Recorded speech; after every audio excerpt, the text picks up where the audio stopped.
Stars and Hedgerows with the two Sues, Sue Judge and Sue Brain. And today, gosh, we've been doing this a year now, Sue. This is the eighth uh the eighth meetings or the gatherings of the Sabbats. And of course, this one is the 21st of June, which is the beautiful summer solstice, which is also, I don't know if it feels like that for you, always tinged with a bit of sadness going, no, Yeah. no. So, Yeah, I quite agree. I think there's, because often at this time we haven't had those long, balmy evenings to actually sit no. outside and enjoy the warmth.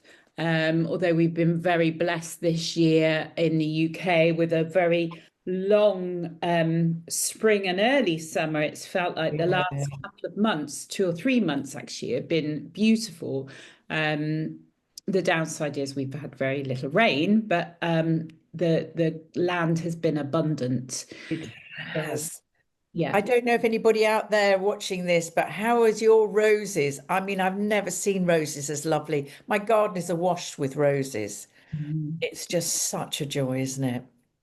Well, we've had from blossom time, the apple blossom, cherry Yeah. blossom, all the way through, and to see the apples on the trees now, I mean that all the fruits are absolutely laden, aren't they? Yeah, my They pear haven't tree is got just, damage.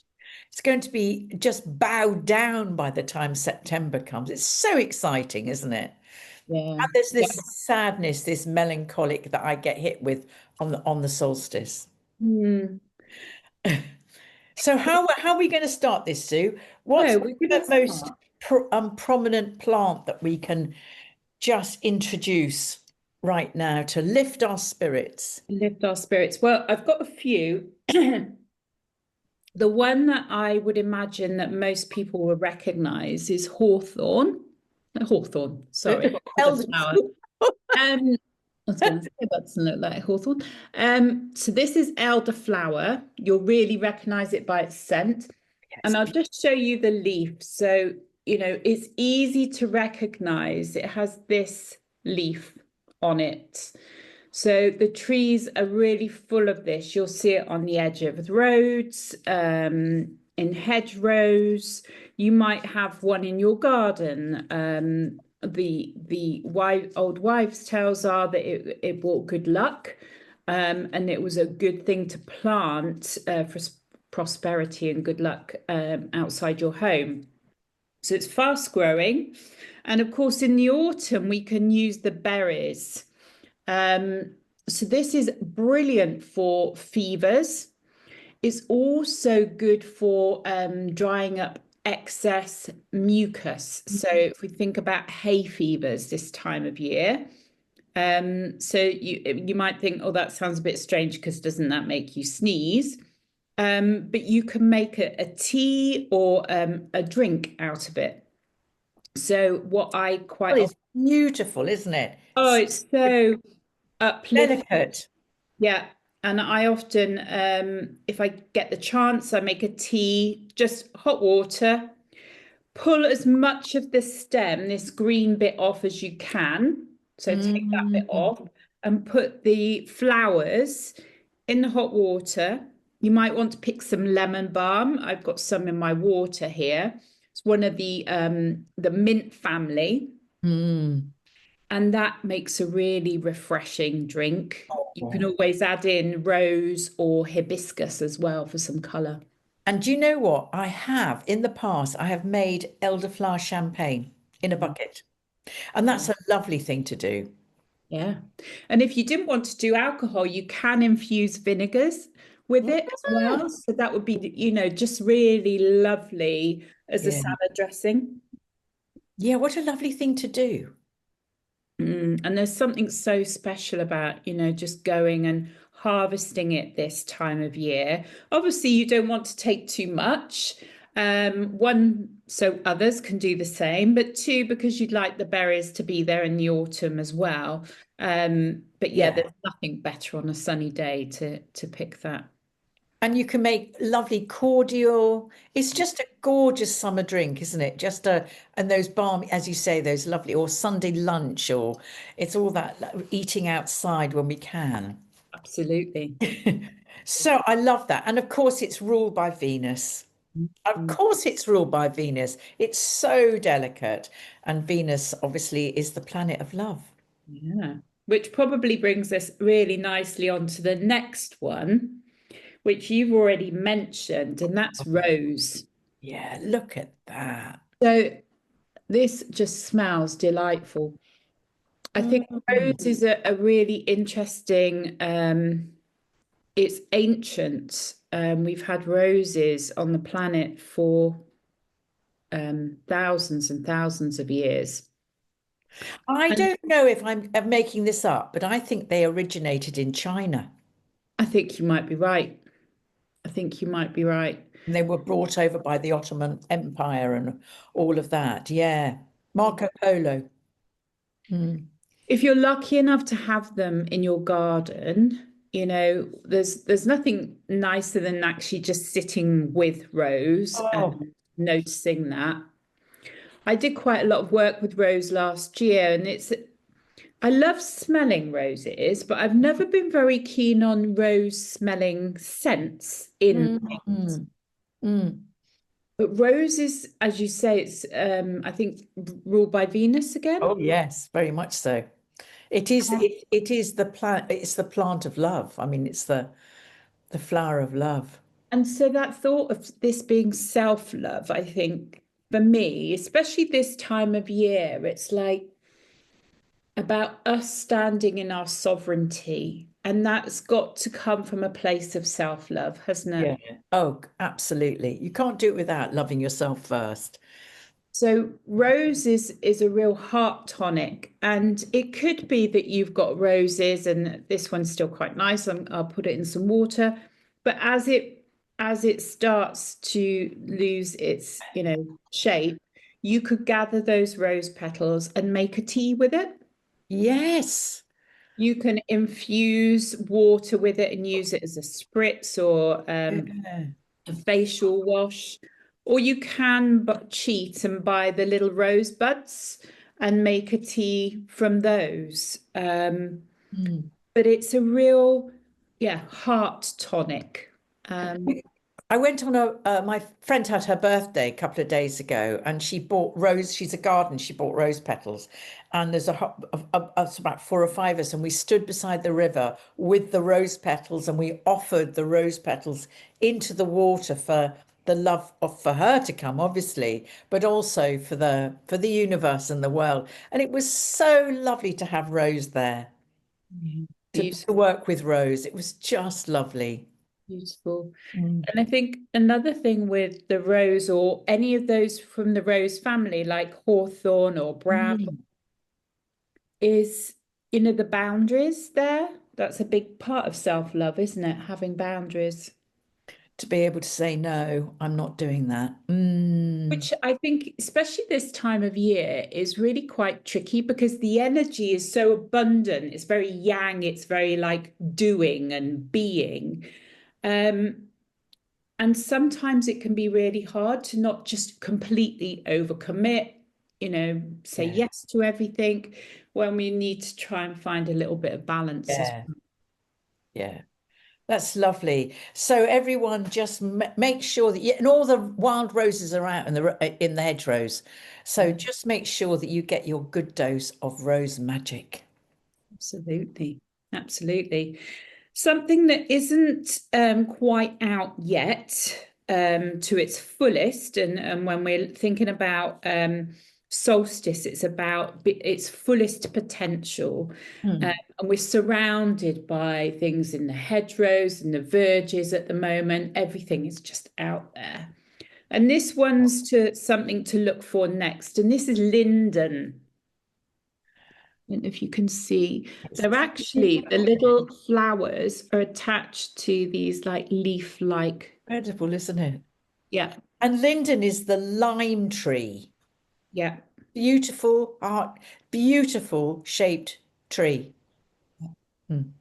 And so as these flowers come out, you'll smell them, especially in the evening. You'll smell the lime flowers. You'll hear all the bees around, Because hopefully. they love them, don't they? And you can make a tea again with this. It's a very calming tea, very soothing tea. Um, as is, things like lemon balm that I've just spoken about. Lemon balm is renowned for being anti-anxiety, very calming. So if you do feel, the heat of summer and that sort of over commitment and exhaustion and overwhelm, which a lot of people are experiencing at the moment, those kind Especially when they're at Glastonbury. Take the tea there, you'll need it. Or any festival. yeah, just finding that balance, isn't it? Yeah. Yeah. Um, a quick recipe that I'll share. It's not really a recipe as Yeah. such, but if anyone's lucky to have nasturtiums growing in your garden, or it might be a neighbour's garden and they're creeping into yours, very telltale flowers and leaves. All of it's edible.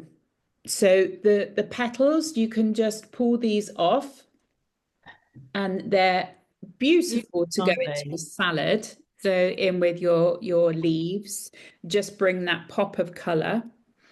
And you can also, with the leaves, you can make a really gorgeous pesto. So Mm. I would grab a bunch of leaves, give them just a wash, make sure that there are no bugs residing on the underneath.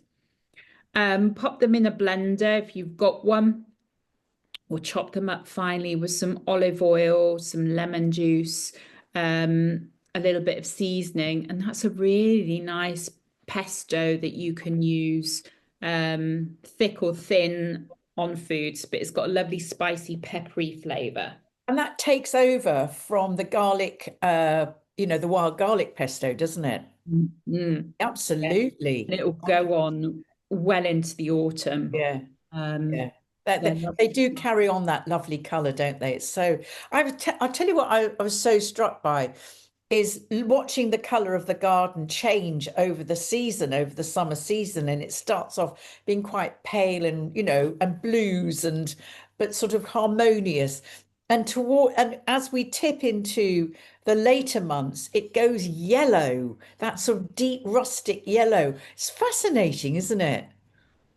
And at the moment, we've just got a riot of color, haven't we? Oh, and the oxide daisies are everywhere. My garden is awash with oxide daisies. It's lovely, isn't it? It's just like woo.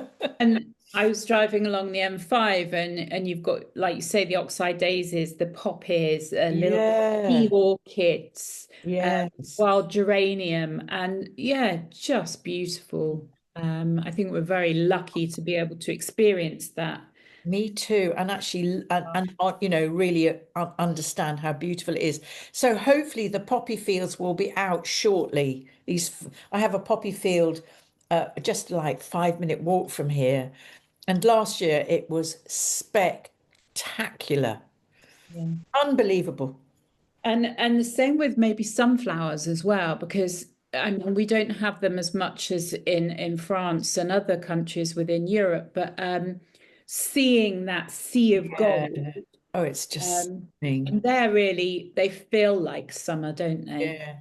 Every single one of mine has got munched. I haven't got one left. It's a Mm. war zone. Mm. Anyway. The last plant I thought I'd talk about, and it's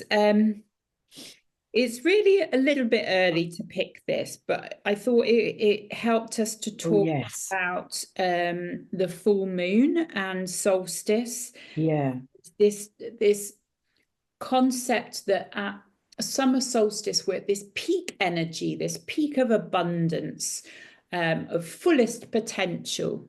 And that's what we're stepping into, that energy, hopefully, without being too burnt out. But that's the challenge. But we're seeing that in nature. And if we pick or harvest anything that grows above the ground on or around the full moon, closest to solstice, Mm. The full moon obviously is pulling water up. It's Yeah. bringing the tides up, but it's doing the same within the plants. It's bringing all that moisture up through the roots to the flowers, to the leaves, to the fruits. So they're going to be their most abundant. And so this is mugwort. It's got telltale feathery leaves, which are silver on the underside. So it's about 1.5 foot long at the moment. It's going to grow to some of it nearly 5 foot tall as the summer progresses. So this might be something to look out for the next full moon, which we decided was the 10th of July, It didn't is, and it's in Capricorn, steady, sensible Capricorn, just what we need in this chaotic world. A really steady, sensible full moon. we? You And know, that, I talked about a sense of balance, and I wonder if so mugwort is what we in the UK would have used instead of white sage to smudge and to clear spaces. You yeah. can also use it as a tea, and it's linked to maybe more liminal dreaming. But that contrast that you said about the grounding, but also the space clearing, Yeah. that might be useful as it dries come the autumn winter. Actually, it's interesting. I did a plant journey with mugwort with Emma Farrell, who Mm. I've interviewed. So I'll put a link to the video with her underneath this video. But she uses mugwort a lot to journey into the plant realms. So she's really interesting around plant medicine on that level. Yeah, Mm, absolutely. yeah. So yeah, we've covered a lot. And Uh, the last one I thought everyone's seen it, it's out at the moment, is lavender. another Venus plant. Yeah. And the colour is heaven, isn't it? The colour and the How did scent. how did nature create this abundance Yeah. of colors and different shapes and sizes and smells? And it's just miraculous what we live around. And it's so good to be absolutely attentive to it right now because we need this to sustain us in the winter months, the beauty of what we have in the summer. Yeah, and I think also if we could, be a bit more like this and go, here I am, it's unapologetically beautiful, isn't it? And it's unapologetically beautiful. It doesn't go, oh, it goes, yes. Here I am. Here I am, and all of us need that. All of us need that step into who we are. Sue, this has been absolutely fantastic. So we have come to this particular year end. We will be carrying on, definitely. We're not quite sure in what capacity, but certainly we'll be talking about the four major solstices and equinoxes. We'll definitely be carrying on doing that. So in the meantime, for everyone who's been with us for this full year of the wheel, thank you so much. We've really loved having you with us, and we hope that you've taken something from this with each one. Do you want to say something, Sue? Just to No, fit. it's just been a lovely experience. So thank you. All right, and see you all soon as the two Sues will be returning as Stars and Hedgerows. Take care for now. Bye.